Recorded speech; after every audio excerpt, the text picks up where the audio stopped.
De novo, boa tarde a todos. Obrigado pela presença de vocês aí. Eu estou iniciando a gravação da palestra que a gente tinha divulgado, tá? Durante a semana.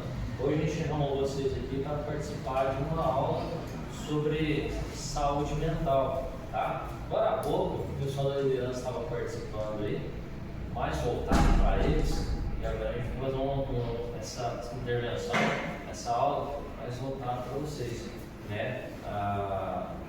Por que está separando? Porque eles, como líderes, precisam receber um tipo de orientação e vocês um tipo de orientação, mas no fim das contas é o mesmo sentido, né? Saber como lidar daqui para frente com as novas alterações que estão surgindo com relação à norma regulamentadora número 1, que lá diz que a gente precisa, as empresas precisam se preparar, se organizar para cuidar da saúde mental dos seus trabalhadores, né? A gente, antes disso, ouvi falar de tantos outros cuidados, agora vem também o cuidado com a mente, tá? Então, espero que vocês possam usar aí, nesse momento, que o Felipe vai estar proporcionando para vocês aí, para conhecer melhor a mente e também daqui para frente, aprender a lidar com essas mudanças, tá? O ótimo profissional, tenho certeza que vocês vão pegar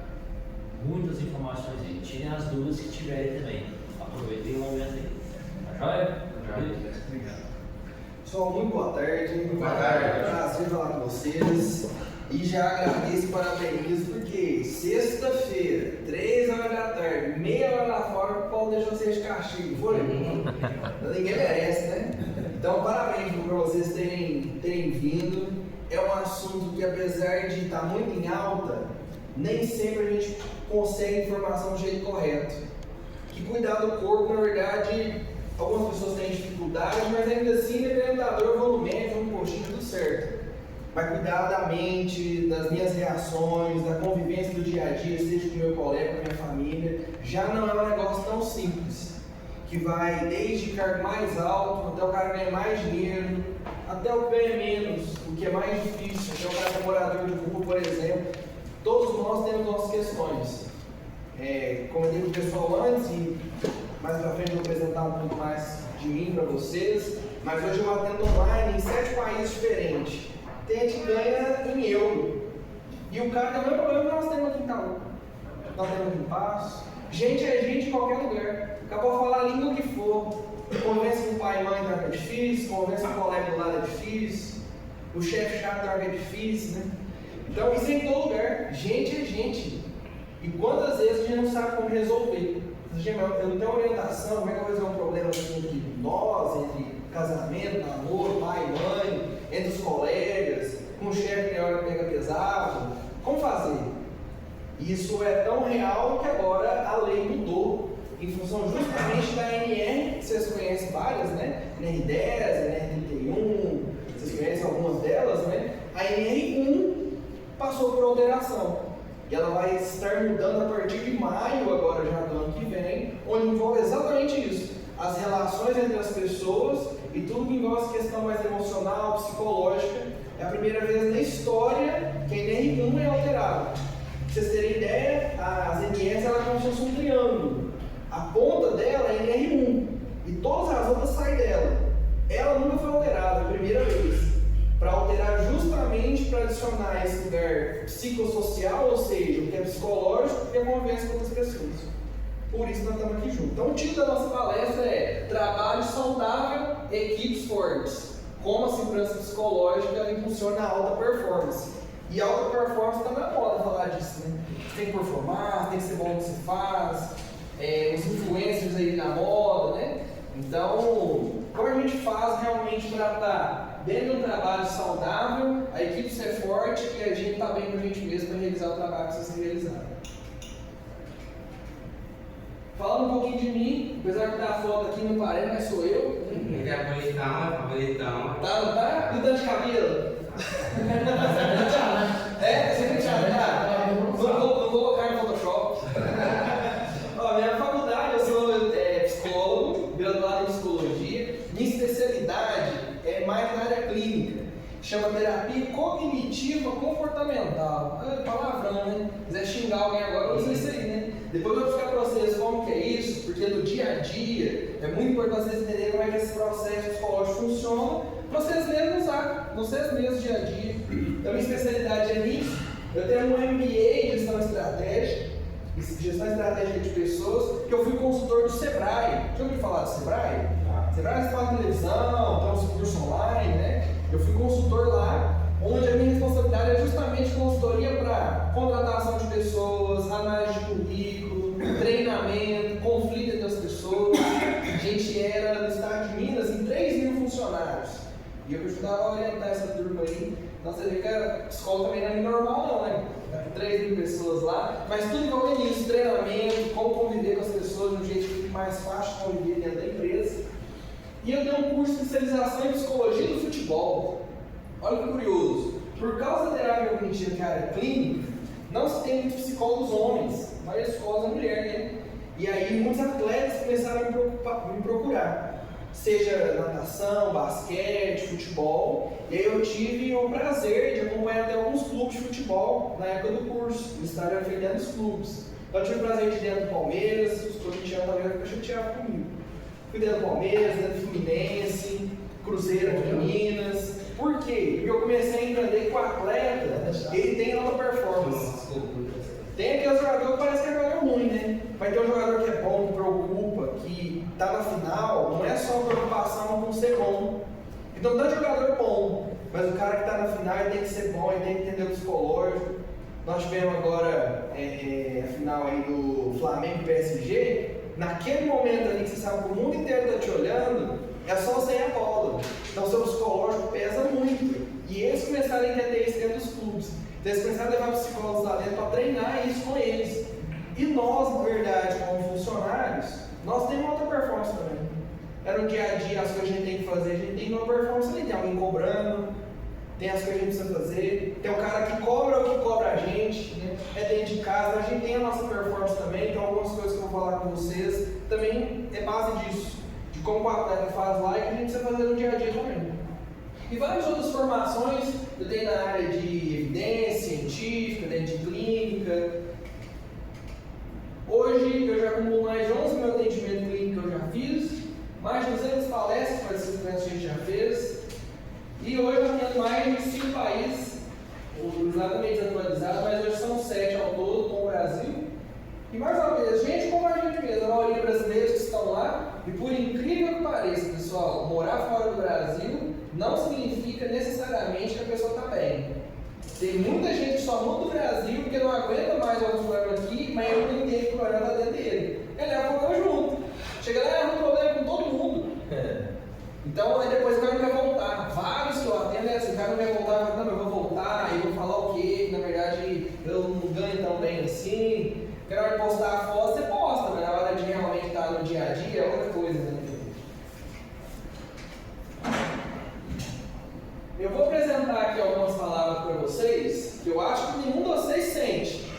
Mas vamos ver se algum faz sentido. Cansaço extremo, angústia, muito boleto, estresse no trabalho, muitos compromissos, irritabilidade, ansiedade, insônia, tempo curto, o dinheiro está mais curto ainda. Algum de vocês não se identifica com alguma palavra aqui? Eu estou em todos, claro. Em todos. Parece que ficou normal, né? Eu falo que parece que a gente ali, quando a gente era criança, anos 90, 80, 2000, parece que a gente vivia correndo do jeito que a gente corre hoje. Não dá essa impressão? Todo tempo ele está correndo, ele está fazendo alguma coisa, mas dá tempo nem de dormir, que não tem coisa para fazer, não é assim? E aí aparece uma palavra, há alguns anos, que está na moda, que é burnout. Burnout, na verdade, é uma palavra bonita, que em inglês, born é nascimento. Por isso que tem criança que tem esse bebê reborn, o born é de nascimento. E out é de fora. Então é uma doença psicológica que nasce de fora. Especialmente quando a gente fala de a pessoa ter sintomas de ansiedade, tudo isso que a gente falou, mais sintomas de depressão, ou seja, uma tristeza profunda, que parece que eu não tenho minha energia, eu não estou conseguindo, eu sei que eu preciso, mas não consigo. Você junta esses dois, só que o motivo é o trabalho. Isso é burnout. É a pessoa que já não tem força mais de levantar e fazer, porque o psicológico não deixa. Minha mãe fez tudo e não falava que a cabeça manda no corpo. Isso aqui é a cabeça mandando no corpo. Só que ela te trava, porque ela não quer que você trabalhe. Ela não dá conta de trabalhar. Não é preguiça. Tem dia que tá uma nhaca feia, né?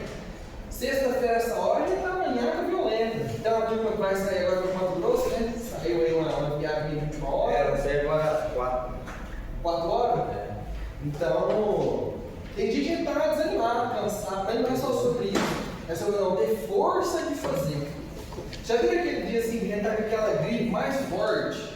O Covid, eu tive Covid 3 vezes. Eu não podia estar dando uma variante de Covid que eu estava pegando. Peguei Covid, vários tipos dela, dengue. Que você quer fazer, você sabe que você tem que levantar e tomar um copo d'água, você tem que levantar e tomar banho, você não tem força para fazer. Quando a gente fala das questões de burnout, é parecido com isso. Só que não tem um vírus, não tem uma bactéria. Você quer levantar, mas seu corpo não deixa você levantar, ele te trava. Mais uma vez, isso tudo relacionado ao trabalho. Eu tive um paciente uma vez que sempre que ele ia, dava domingo, sábado, ele estava bem. Dava férias, ele ficava bem. Chegava segunda, ele colocava o uniforme, ele vomitava. Vomitava sem parar. Tirava o uniforme, ele vinha que ele ia conseguir uma necessidade para ele trabalhar e ficava bem. Eu tinha uma paciente uma vez que ela ia 20 vezes no banheiro por dia com o intestino solto. Foi durante 6 meses. Tinha vida mais, ó. Podia ter 24 horas, ela ficava 20 vezes no banheiro por dia e vivia no banheiro. Era o corpo já não dando conta mais de estar nos lugares que envolvia trabalho. Então o psicólogo chegou uma hora que ele meio que travou, ferrujou.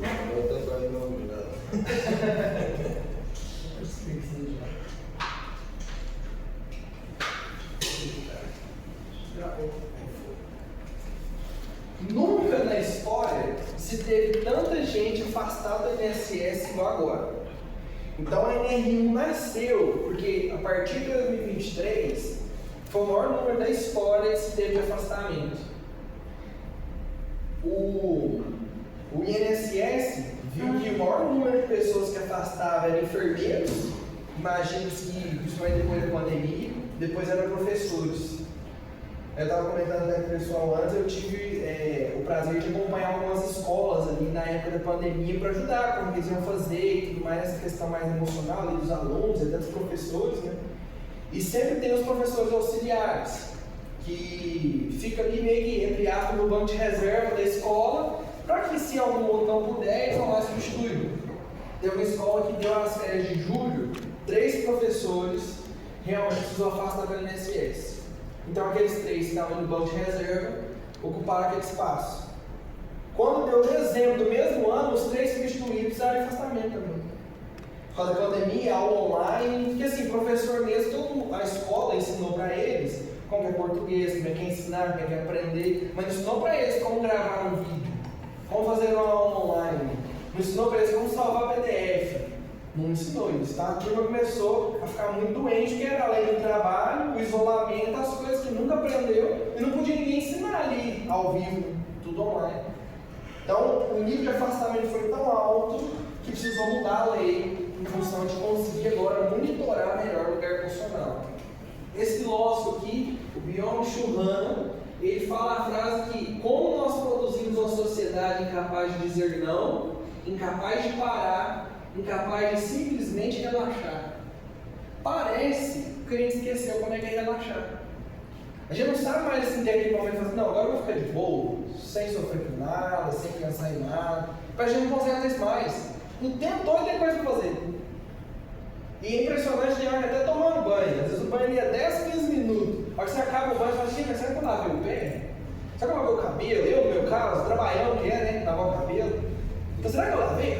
Em 10 minutos você não conseguiu desligar a cabeça. Então o nosso cérebro não sabe mais relaxar. E a partir daí as doenças mentais começam a afetar. Porque eu costumo dizer que o nosso cérebro ele é exatamente igual ao motor. Ele precisa de manutenção, ele precisa de pausa, ele precisa de parar, ele precisa de um bom combustível, ele precisa trocar o óleo. E tem hora que se a gente não parar e saber como é fazer isso no cérebro, ele trava e a cabeça manda no corpo, ele trava o corpo inteiro.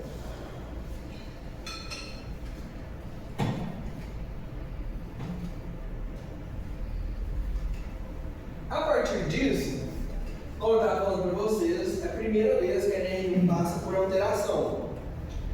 Passou a incluir riscos psicossociais e de saúde mental, especialmente no GRO, que é o gerenciamento de risco.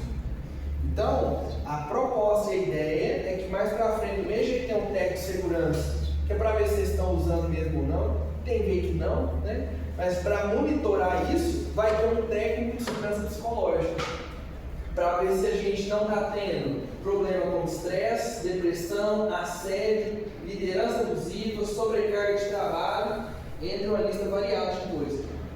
Quando a gente fala, por exemplo, de estresse, não é só estar irritado, porque tem dia que a gente está estressado, dia que a gente está bravo, e até aqui não há grandes problemas. O estresse é aquele momento que eu já não tenho controle mais. Eu já não consigo controlar a situação, nem me controlar. Quando a gente fala, por exemplo, de assédio, o que é mais comum, ou que se fala mais, por exemplo, é o assédio sexual. Mas assédio não é só sexual. Tem uma categoria de alguns tipos de assédio, como o assédio moral, o assédio financeiro, o assédio patrimonial, que ele pode acontecer, às vezes até nós aqui. Por exemplo, eu vou falar com vocês, ó, todo mundo agora senta no chão e vai ficar aqui no chão. Se vocês não questionam a gente, mas é uma palestra, sexta-feira vai sentar no chão, se eu fizer isso de forma realmente a ser mandão, eu estou sendo abusivo aqui. Porque as cadeiras estão aí para isso. Por que essa necessidade toda? Então, esse é o grande lugar que os assédios ficam. Quando a gente fala de liderança abusiva, não é sobre mandar fazer o que realmente tem que ser feito. Então, a gente também pisa na bola, tem um colega que pisa, e até aqui vamos dizer que está tudo ok, mas a gente está falando de ser abusivo. É daquele que talvez tenha aquele momento que você percebe que às vezes o chicote dói um pouco mais e não precisava. O cara que falou mais duro, uma coisa, dá para ter esse brando. Então, boa parte é sobre o monitoramento disso. E quando a gente fala de sobrecarga de trabalho todo mundo precisa trabalhar mesmo. Nem sempre é legal, nem sempre é gostoso. O trabalho por si só, mas a sobrecarga, por incrível que pareça, é que a gente mesmo se põe alguns freios. A gente vai 10 horas, 12, 18. Eu já fiz carga horária 18 horas seguidas, plantão seguido. E que chega uma hora que você vê que você não dá conta. Então, a grande questão é que precisou existir uma lei e uma regra que monitora isso. Será que a gente realmente está tendo dentro dos parâmetros que precisa estar? Originalmente, a lei deveria ter entrado em vigor em maio desse ano, de 2025. Mas como muitas empresas tiveram muita dificuldade de se adequar e não é uma coisa tão simples, quando a gente fala do que é palpável, o que é pôr a mão e tal, você consegue dividir, pôr numa tabela, pôr numa regra, que talvez não é tão difícil. Mas o emocional, como é que conta? Como é que eu sei que agora vocês estão prestando atenção, vocês não estão pensando em outra coisa? Não tem como monitorar isso tão palpável. Então, como ficou tudo mais complexo, a lei entra em vigor oficialmente a partir de maio do ano que vem. Pensando nisso, brevemente a gente precisa falar da psicologia. Eu costumo dizer que psicologia, a maioria das pessoas tem algum preconceito com a psicologia. A maioria das pessoas, quando alguém orienta, sempre eu vou procurar um psicólogo, vai falar assim, não, eu tô doida, vou lá pra quê? Pagar para conversar então? Ah, vou lá nada. Né? Assim, a maioria pensa isso. Eu tenho isso todinho no consultório.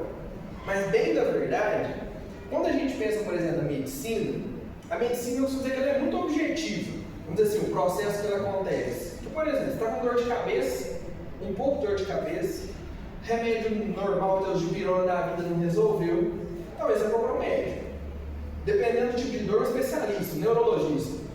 Se não for nada mais grave na cirúrgica, ele vai passar um remédio, você toma o remédio e passa. Vamos dizer assim, uma linha do tempo muito clara que tem que fazer.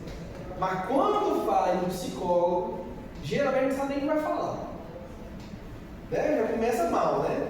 Mas vamos supor que vocês estão muito ansiosos, e aí talvez me procurou, que vocês vão fazer uma entrevista de emprego amanhã, vocês estão querendo muito essa vaga de emprego, o coração está acelerado, não dormiu bem, então às vezes você quer uma ajuda ali para você ficar menos ansioso para aquilo. Supondo que você procure a psicologia mais antiga, na maioria das vezes você ia no consultório, aí ia ser um psicólogo idoso, ou uma psicóloga, ia ter que estar sendo um divã, ó, a mulher chamando, tá vendo? Não pode ficar maior fora de casa, já deverou. Talvez o psicólogo te deitar no divã, fazer hipnose, né? A gente vê até nos filmes, né? O faz hipnose. Aí você ia lembrar que com 3 anos de idade você caiu de bicicleta, a bicicleta era azul, e seu uniforme da empresa for azul também é um sinal divino que você deveria entrar na empresa. Antes parece que a psicologia era um pouco assim, parecia que não fazia nem muito sentido. Hoje não. Especialmente a minha especialidade que eu comentei com vocês, que é a terapia cognitiva comportamental, já a gente vai falar melhor disso, ela é hoje o que é o padrão ouro de atendimento no mundo para questões psicológicas. Que é, vamos supor que vocês me procuraram então para questão de fazer uma entrevista de emprego. Então, o que a gente ia fazer? Primeira coisa, não é um tratamento só, é como se fosse um treinamento. A gente tem uma espécie de aula, você entendeu? Isso aqui é o cérebro humano, pegar um modelinho mesmo, o cérebro teria que funcionar assim, assim, assim. Ó. Quando você está ansioso, ele funciona assim, assim, assim. Então, a aula, você tem que entender como é que seu cérebro funciona. Você entendeu? Entende? Agora, o que nós temos que fazer numa entrevista de emprego para você se sentir bem? Você vai fazer isso, isso, isso. É como se fosse um remédio psicológico, várias orientações. Se você fizer, esse sintoma passa. E você vai fazer esse emprego de emprego. Se for só isso, você vai lá na sessão, na consulta, a gente vai falar, explicar isso. Se você aprender a conseguir praticar, você está de alta. Pronto, é isso mesmo. A grande questão é que na maioria das vezes nós estamos falando de doenças mentais. Que a pessoa que sofre de ansiedade mesmo, de depressão. Hoje está em alta falar de TDAH, autismo, transtorno bipolar, né? Coisa assim que a pessoa não consegue viver mais por causa daquele sintoma ou daquele psicológico. No caso da esquizofrenia, não sei se vocês já ouviram falar ou conhecem, que aquela pessoa que tem alucinação. Ela vê coisa, ela ouve. Então não é só tomar remédio. Ela tem que entender o que ela vai fazer no dia a dia para resolver esse problema. Então ela tem que entender como é que o cérebro dela funciona, o que o cérebro dela está produzindo, o que ela tem que fazer no dia a dia junto com o remédio, para ela treinar e conseguir não ter aquele sintoma mais.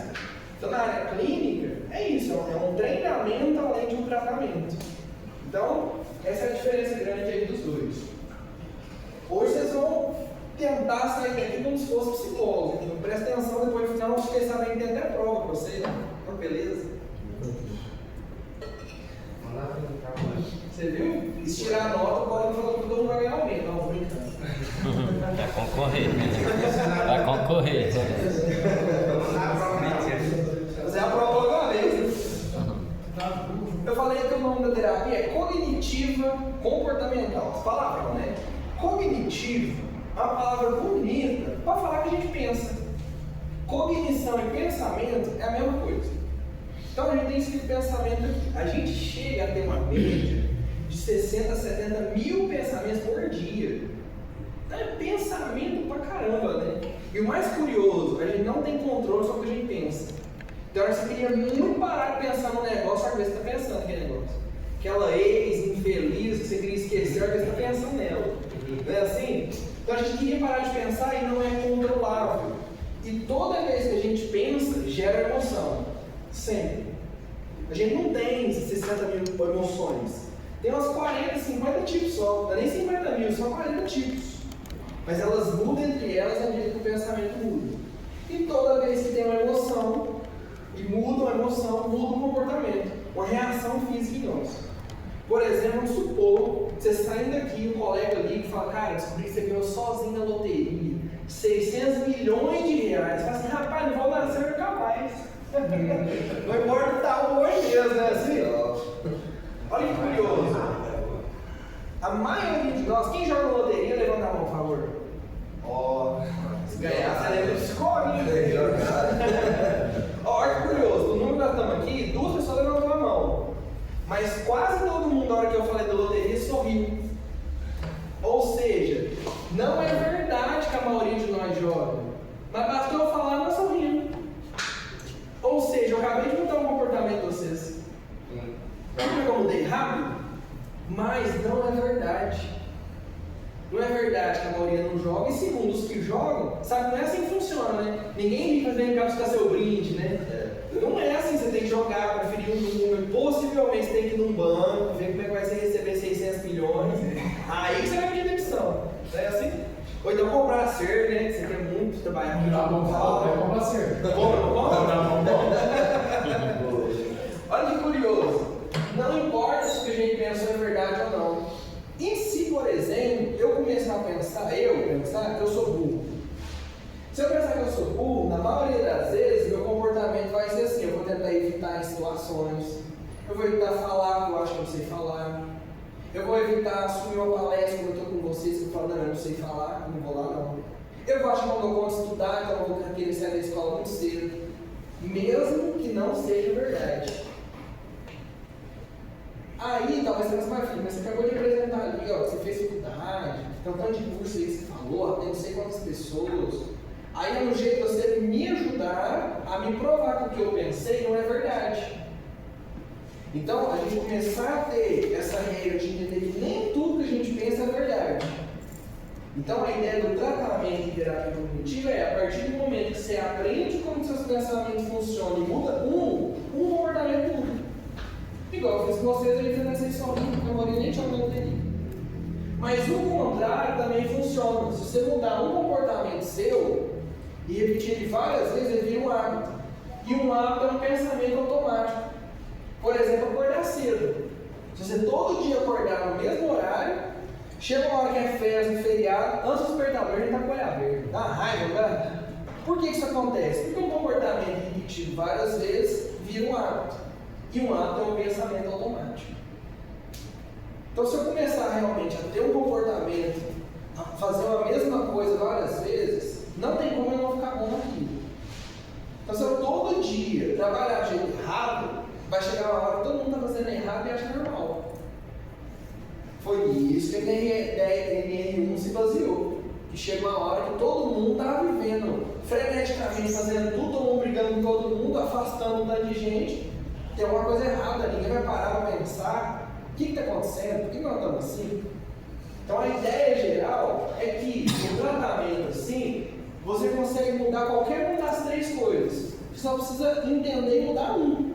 Um dos três que mudar, os outros mudam. Pensando nisso, é necessário a gente falar de segurança psicológica. Falei para vocês que daqui a um tempo talvez a gente vai ter um técnico de segurança psicológica. O que é então ter segurança psicológica?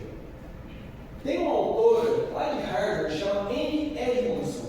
Ela fala que segurança psicológica é a crença compartilhada, ou seja, acreditar todo mundo junto, de que é seguro correr riscos interpessoais dentro do grupo. Eu posso correr algum risco de fazer uma brincadeira, eu posso, porque eu sei que eu tenho segurança para fazer. Por exemplo, a maioria de vocês eu não conheço. Como é que eu chego e faço uma brincadeira, uma piadinha? O pessoal até estranho, o cara primeira vez fazendo piada comigo, coisa estranha. Mas aquele cara que convive com você o dia a dia, às vezes ele fala uma piadinha e os dois dão risada. Não é assim? Por quê? Você se sente seguro para poder reagir assim. O negócio é quando a gente fala de segurança psicológica no trabalho, como é que eu sei que eu tenho segurança suficiente para poder agir, poder fazer uma pergunta? Ou eu só saio obedecendo o que o chefe fala, eu saio fazendo? Então a segurança psicológica é parte disso, é todo mundo acreditar que eu posso correr alguns riscos de conviver, de perguntar. O objetivo então é fazer parte de um time autogerenciado.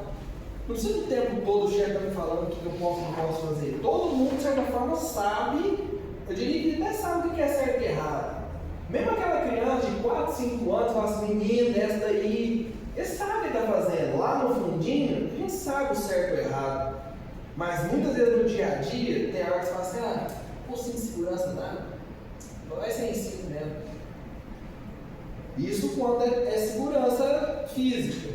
Mas ele diz, vou brigar com o fulano lá, ele não sabe o que ele está falando não. Cara chato, malo. Que velho, sabe o que ele está fazendo. Mas menino entrou agora, está querendo mandar. Mesma coisa, não existe segurança aqui o tempo todo, a gente tem que estar num atrito um com o outro. Então a ideia é fazer parte de um time onde ele é autogerenciável. Todo mundo sabe mais ou menos o que precisa fazer. Essa é a ideia geral, vamos dizer assim, o ideal dos mundos é a gente estar nesse momento. A mudança então começa nos detalhes. Na hora mais simples, na hora mais pequena, eu saber que eu consigo respeitar, eu saber que eu consigo conviver, eu saber que eu consigo realmente estar num ambiente que ele é seguro. Pensando nisso, tem uma coisa muito curiosa que antigamente a gente falava que o dicionário era o pai dos burros. Vocês lembram disso? A gente falava muito disso. Lá, vai lá ler o livro que é o pai dos burros, a gente está falando do dicionário, né? E quantas vezes, na verdade, a gente tem medo de se expressar. A gente tem medo de falar realmente o que eu pensei. E não é aquela sinceridade, assim, falar tudo que eu pensei. Não, às vezes você tem receio de fazer uma pergunta para alguém.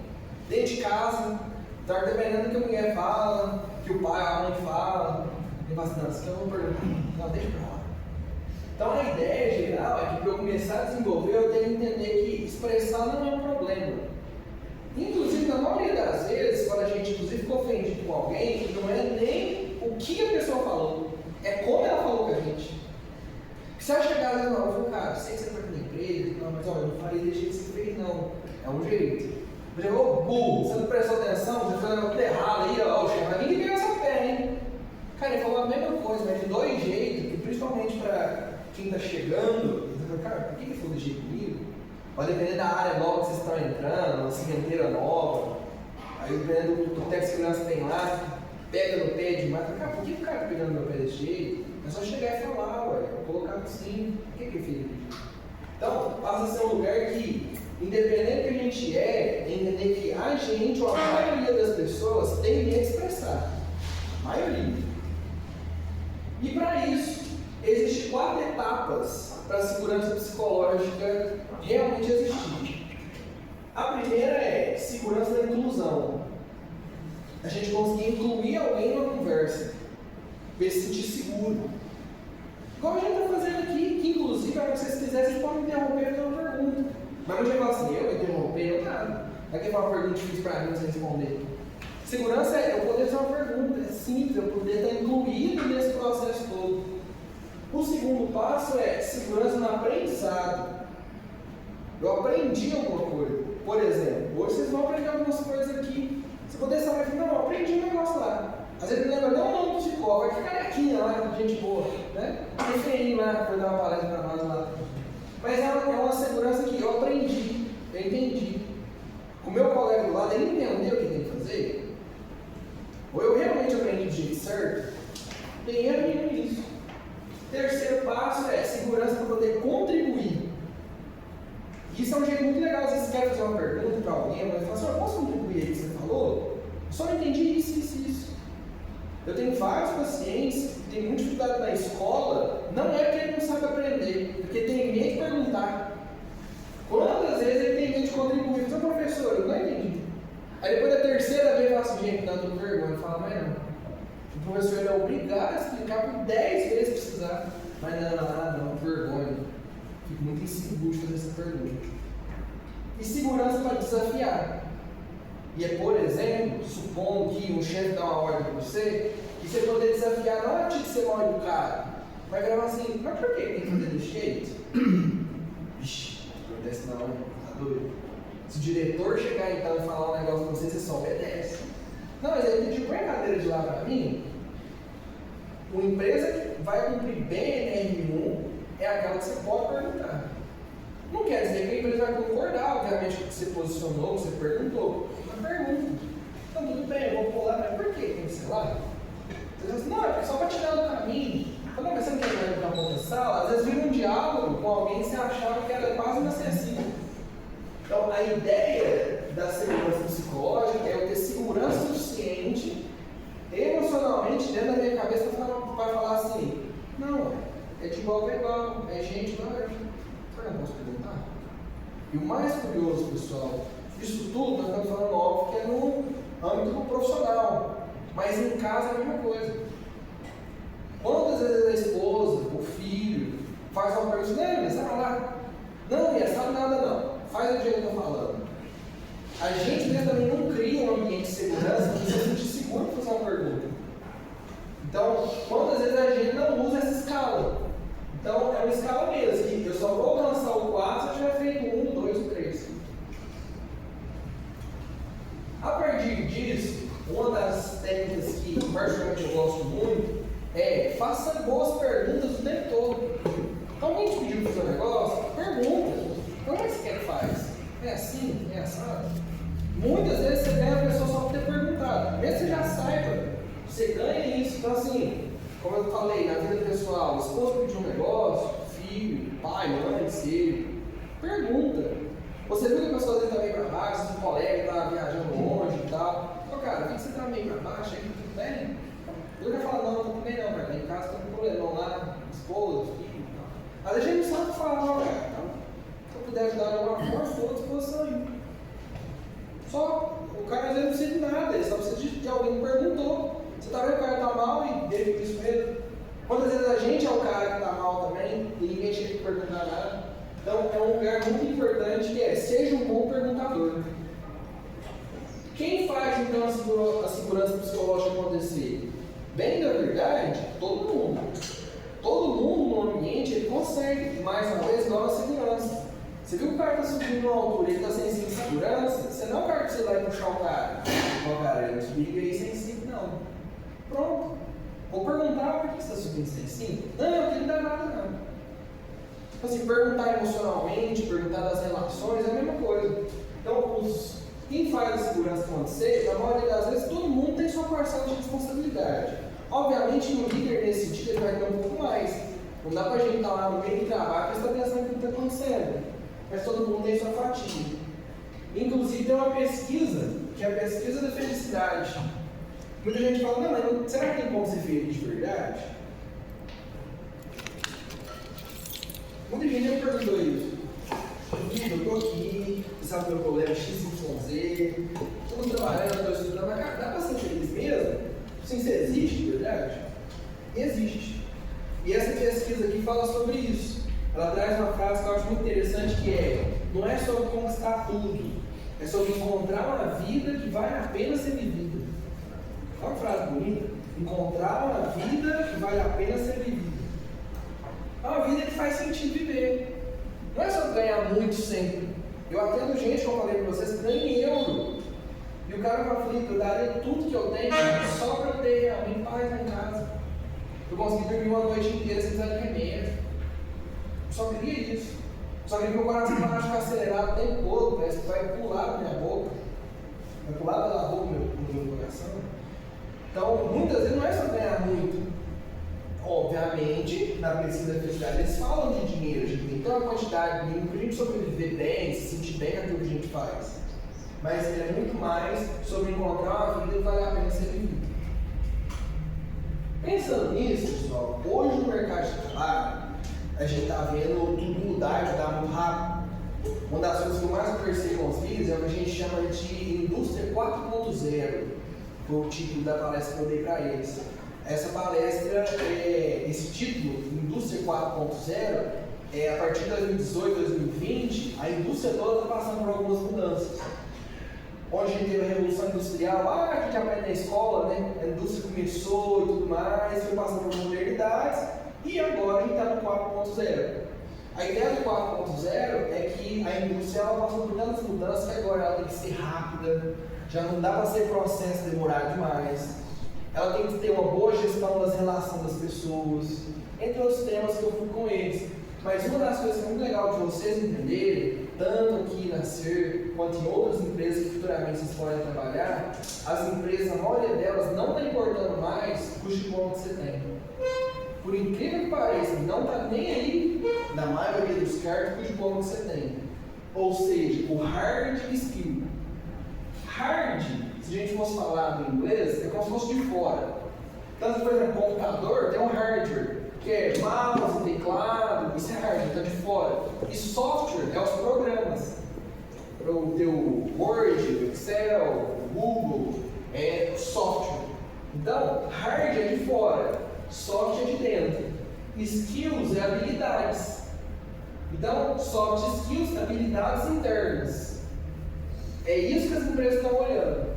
Eu já tive gente na minha época de consultoria que tinha um do meu lado. Isso foi impressionante uma vez. O cara era engenheiro, ele falava 3 línguas e tinha 2 pós.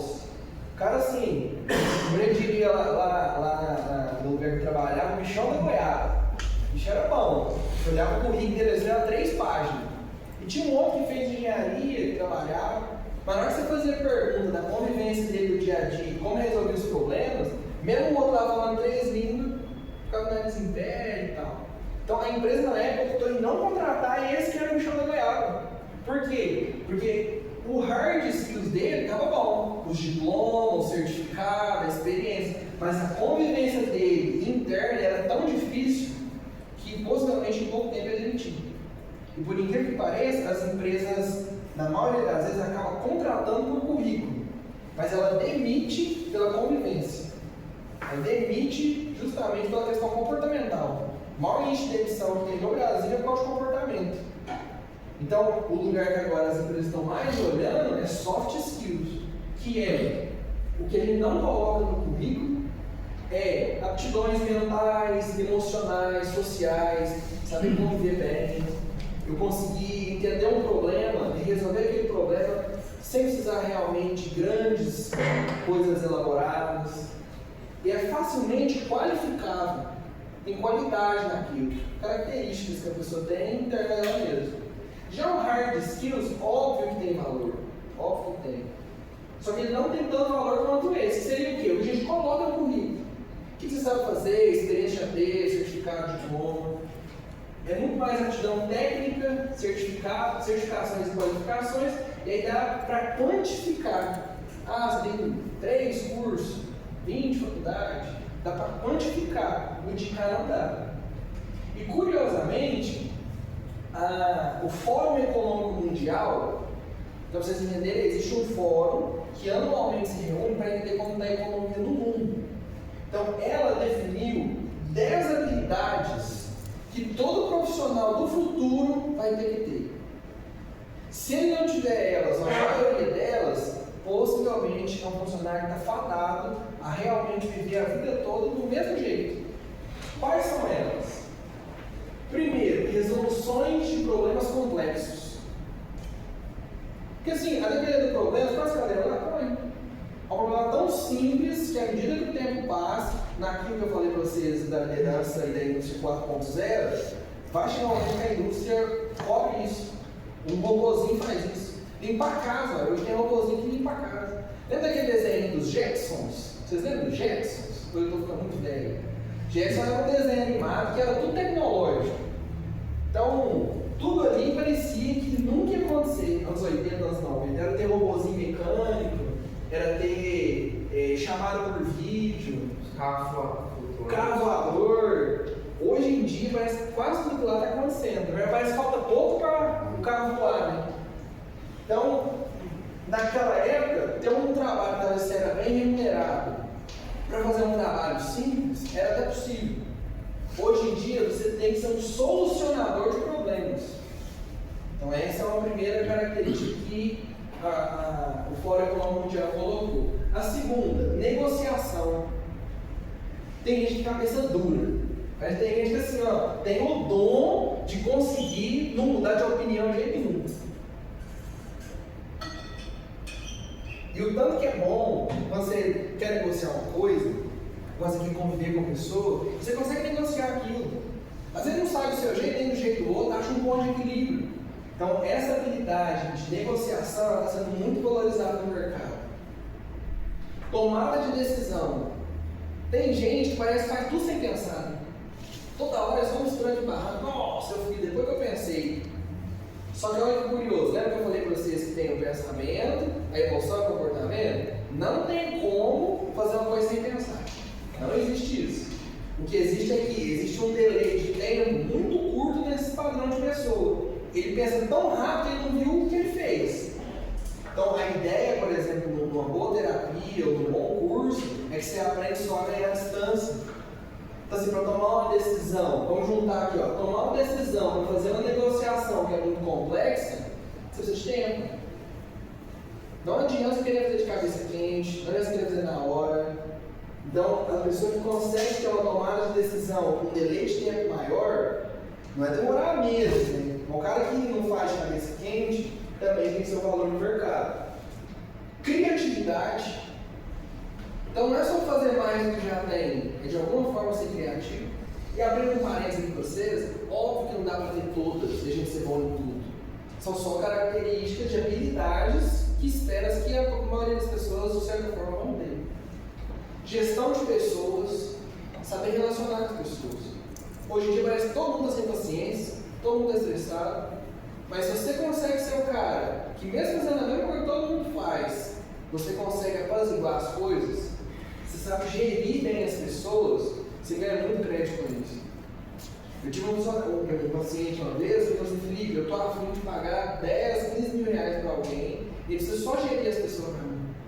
Eu não dou conta mais de ficar lá no trabalho, eu tenho outras coisas para fazer e eu não achei alguém que consegue gerir bem as pessoas. O cara tem tanto diploma, tem outros que não tem, eu não estou achando.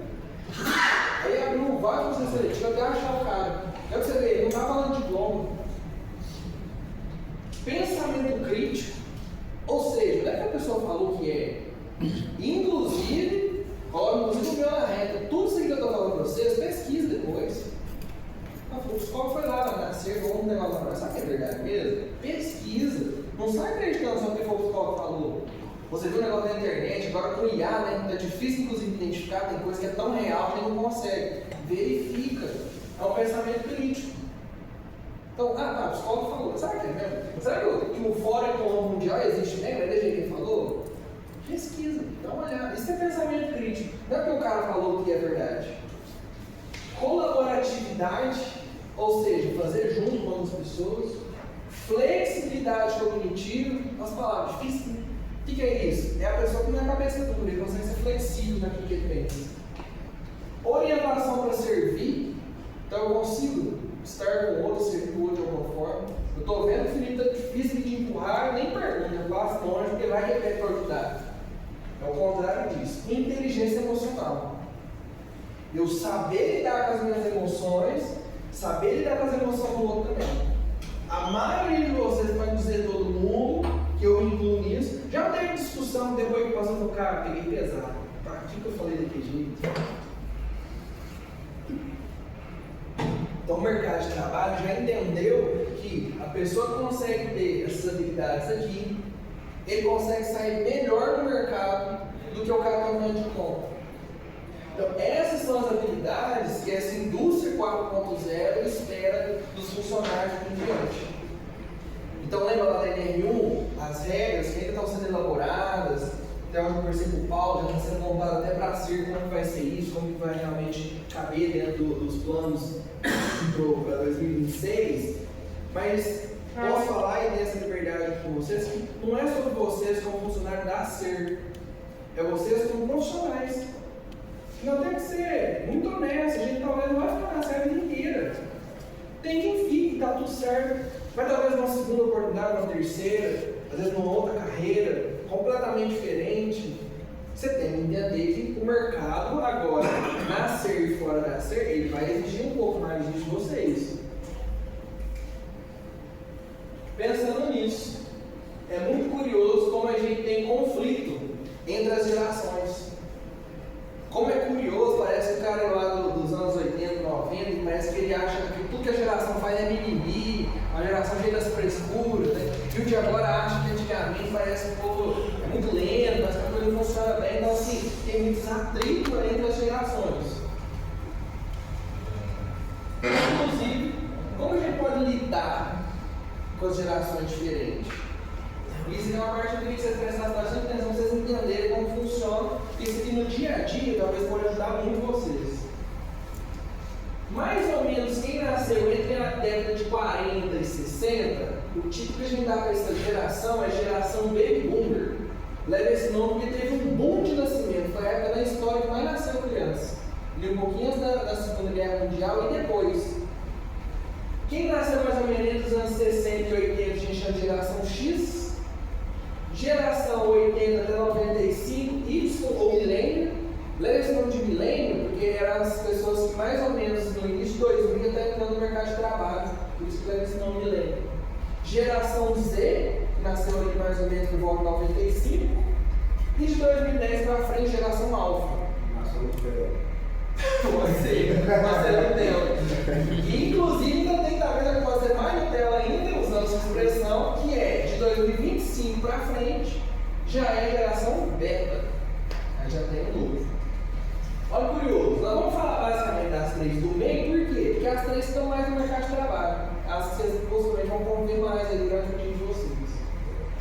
Olha que legal. A geração X, qual que é o valor de trabalho dessa geração? A obrigação. Ou seja, eu vou trabalhar para ter uma vida estável. Meio que assim, eu trabalho porque você trabalhar, ó. Parece muito óbvio, né? É assim que a geração mais ou menos pensa. Eu vou trabalhar não é só porque é gostoso. Mas gostoso eu ficar em casa. Não precisa. Não precisa, é isso que a geração pensa. É que eu preciso. Hierarquia, ou seja, meu chefe, na maioria das vezes, tem que obedecer. Total obediência para ele. Moral da história, se ele está como meu líder, porque merece a hora. Ele fez alguma coisa que eu não fiz, isso é meu chefe. Parece óbvio demais. Muitos dessa geração pensam assim. Não quer dizer que é todo mundo, tá, pessoal? Não quer dizer que é isso. É um padrão bem comum que a geração pensa. Velocidade, geralmente é uma geração que precisa de muito tempo para tomar decisão, geralmente é um sistema um pouco mais burocrático. Dificilmente você vai pegar um jovem que ele é muito lento, vai pegar as coisas e tentar fazer rápido. Pelo menos no celular, acho que ele precisa ver, mas ele não faz não, né? Mas geralmente no dia a dia é uma geração que ela precisa de tempo para tomar uma decisão, mudar de freio, fazer uma mudança de casa, mudar de carro. A geração que geralmente vai demorar, vai pensar mais antes de fazer. E a comunicação é pessoal. É aquela pessoa que gosta de conversar pessoalmente. Dificilmente você vai pegar alguém que nasce desde 60 e 80 que ele sempre fala pelo WhatsApp, por meme, por GIF, por figurinha. Não, mas tem que conversar comigo e conversar. Para essa geração é muito normal, você não deve conversar com um pouco. Sempre isso. A questão é que a geração 80 já não funciona bem assim. Vamos ver como é que eles são. O valor de trabalho deles geralmente está no dinheiro.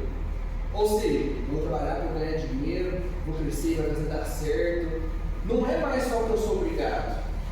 A geração anterior entende que precisava da questão financeira também. Só que essa aqui, vamos supor que um dia a senhora só tem que trabalhar no sábado, viu? O da geração X ele vai falar assim, ó, pai, eu vou entrar, o chefe falou que tem que ir. Geralmente a geração X vai falar assim, ó, você vai pagar a conta. Então, muda o jeito de pensar, os dois vêm, mas tem um raciocínio diferente. A hierarquia é, se o meu líder está lá, nem sempre é porque merece, não. Mas eu respeito, meu filho. Está lá, eu respeito, né? A velocidade, geralmente é uma geração que é mais preocupada com a profundidade. Tudo tenta ver nos detalhes, mas será que é assim mesmo? Será que não é?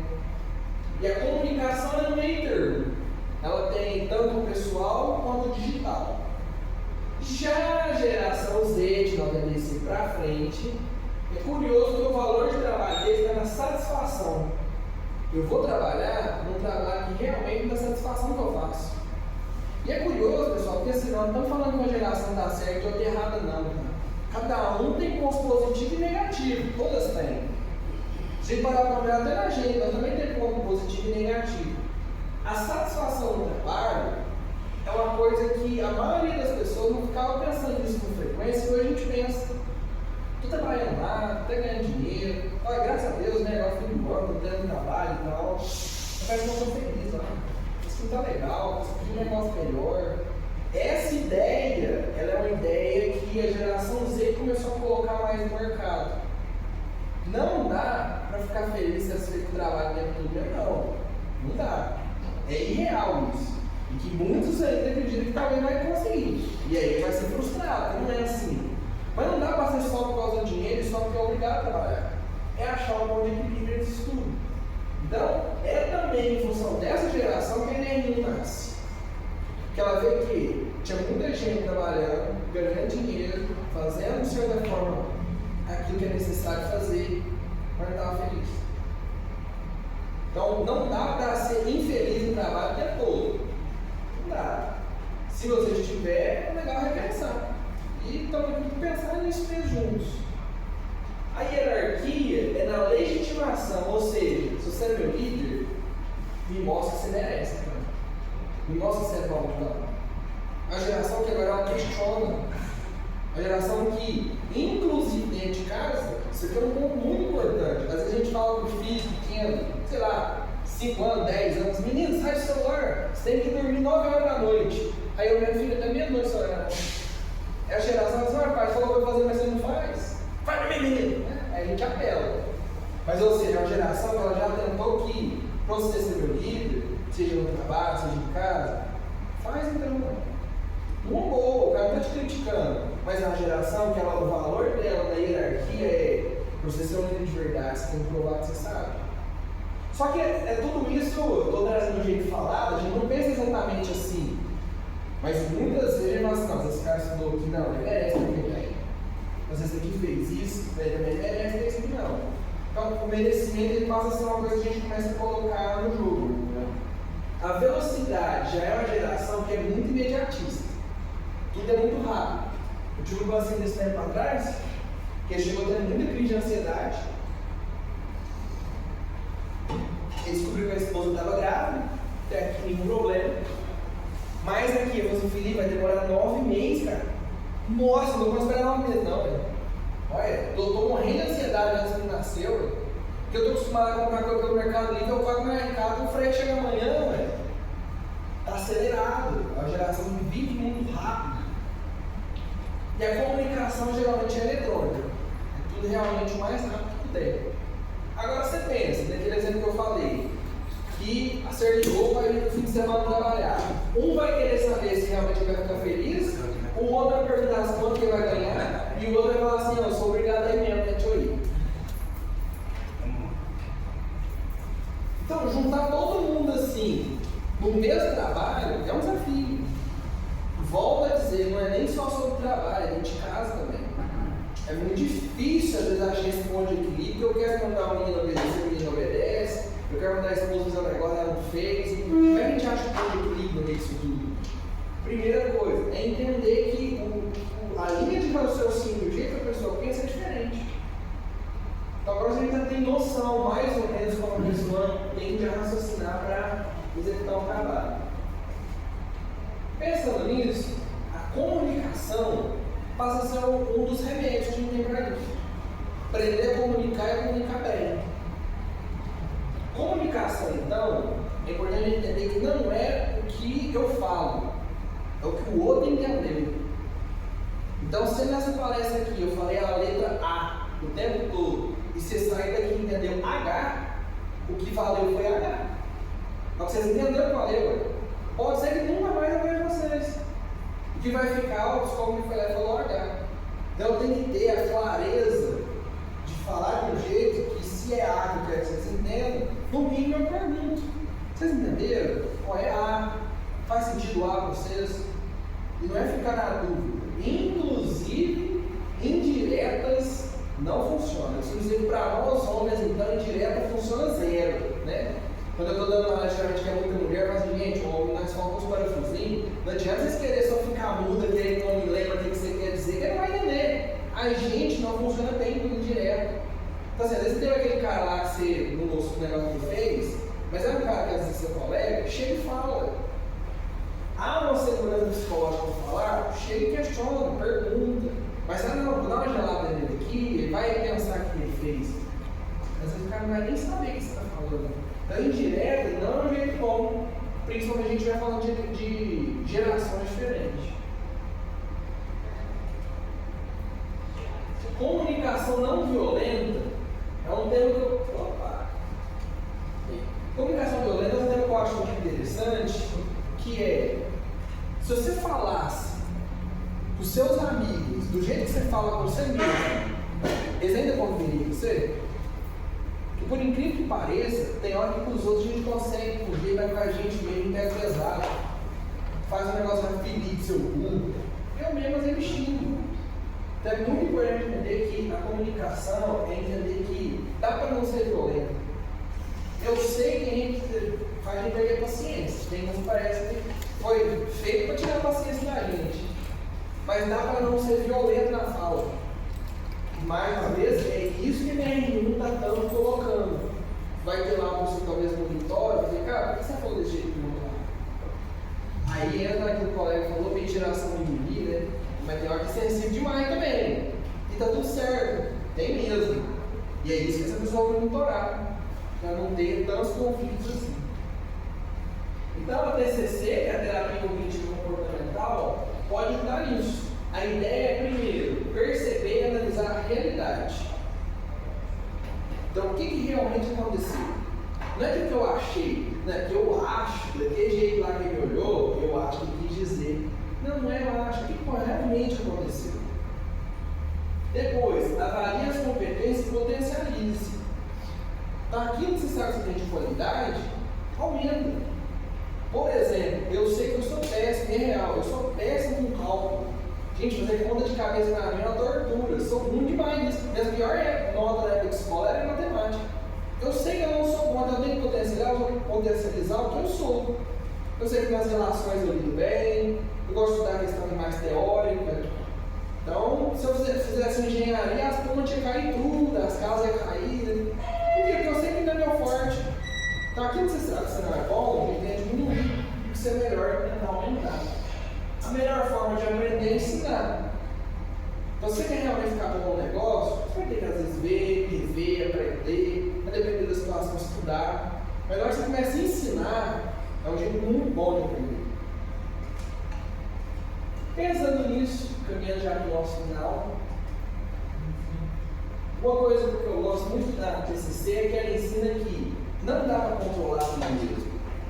Eu costumo dizer que a vida não é controlável, ela não cabe dentro da caixinha. Mas dá para eu mudar a forma que eu penso, a forma que eu sinto, a forma que eu ajo com outras pessoas, dá. Dá porque, gente, é uma coisa muito importante. Eu costumo dizer que, até nós homens, talvez a maioria de nós nem teve um pai presente. A gente não sabe realmente, ninguém pegou na mão e disse, é assim que é a vida, viu? É assim que faz. Ó, assim é o certo, isso é errado. Talvez a maioria de nós não teve. Mas dá para eu lembrar que um dia eu fui uma criança que eu queria ter um pai que desse minha mãe e me ensinasse um negócio simples. Então eu tenho que tentar ser essa pessoa. Eu sou o cara que, às vezes, um dia eu já fui a primeira vez que eu entrei no emprego. Eu não sabia nem como é que funcionava. Então eu tenho que ter o mínimo de paciência para falar, não, a primeira vez que foi nessa também, vai ver que vai dar certo, não se preocupar não. Deixa eu explicar bem isso aqui. Não é só falar burro, faz direito, né? É um lugar que é muito importante ter esse. Não falo nem de carinho, porque não é sobre isso. É minimamente colocar no lugar do outro. Eu também já fui, também já tive nesse espaço. Segundo, o ambiente de trabalho saudável é resultado de uma equipe que incentiva e faz a segurança psicológica. Então a gente incentiva os outros, mas a gente também presta atenção na gente. Se eu não estou pilhado demais com uma coisa, se eu não me dei pesado demais de fazer, de falar, de agir com os outros.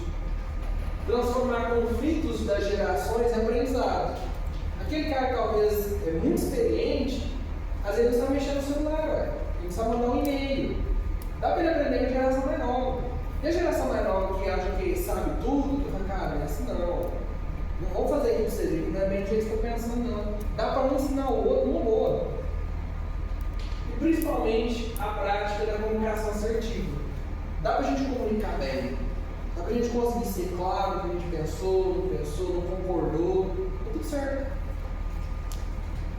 E por fim, uma frase que está muito em alta, virou até música, que é nada quebrado, nada faltando e nada fora do lugar. Existe um teórico que fala que se fosse pegar a palavra paz e ver o que ela era lá no original, parece que no hebraico, uma coisa assim, significava isso. Nada quebrado, nada faltando, nada fora do lugar. Então, se você quer ter paz no dia a dia, ter paz em casa, paz com você mesmo, tenta fazer o exercício de não ter nada quebrado, nada faltando, nada fora do lugar. Quando eu falo nada quebrado, é assim, tá quebrado? Tudo certo, tudo certo. Mas tentou consertar 2, 3 vezes, não funcionou, cara, joga fora. Eu já tive paciente que acumulava pacotinho de bombom, de bala, de restinho de festa de aniversário, do menino de 10 anos, o filho já tinha 20. Tá quebrado, não tá funcionando, não tá legal, você tá se apegando no negócio que já não é mais verdade. Esse menino tem 10 anos mais. Então nada quebrado é essa ideia. Quebrou, eu conserto, pode depender de joga fora, não adianta ficar tentando reinventar. Nada faltando, eu achei curioso que a pessoa falou assim, Felipe, eu queria um avião, então, cara, um jatinho, né? Porque nada faltando um jatinho na minha vida, né? Não é sobre isso. É a ideia de nada faltando que a gente precisa. Que realmente tem necessidade de ter, né? Segundo, nada fora do lugar. Se vocês perceberem, às vezes na hora que vocês forem viajar, que o cara tem muito bagunçado, a mala é bagunçada, bagunçado, a cama bagunçada, o quarto, a casa, vê foto, guarda-roupa no cara, fica até com medo, sai um dragão lá. Possivelmente essa pessoa, se você é essa pessoa, sua cabeça é bagunçada também. É muita coisa ao mesmo tempo, é muita coisa que você não presta atenção onde for, você põe um negócio aqui, você vai fazer outra. Então a ideia de nada fora do lugar não é só no dia a dia, dentro da cabeça. Eu tenho que ir lá, tenho que fazer tal coisa. Vai e faz tal coisa, depois você faz outra.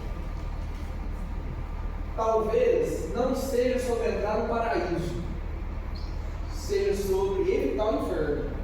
Porque bem na verdade, vamos ser sinceros, trabalhar na maioria dos dias não é gostoso mesmo.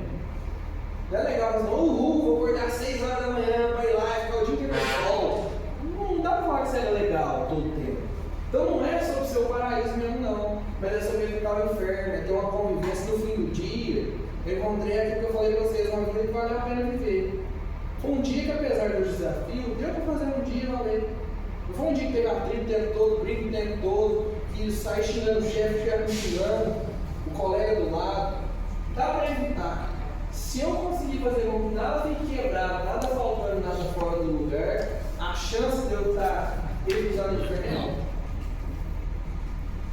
Quero então, pessoal, agradecer a vocês. Obrigado aí essa sexta-feira juntos. Estou deixando meu contato, tá? Precisou, o Paulo também tem meu contato, estou à disposição. Eu falo que a vida é um pouquinho sobre isso de não ser o céu o tempo todo, mas sozinho é mais difícil. Então, se tem dúvida, pergunta, curiosidade, manda mensagem. A gente pode junto, talvez, pensar em planos aí sobre tudo que a gente conversou hoje. Obrigado, viu? Obrigado a você. Vai só um pouco.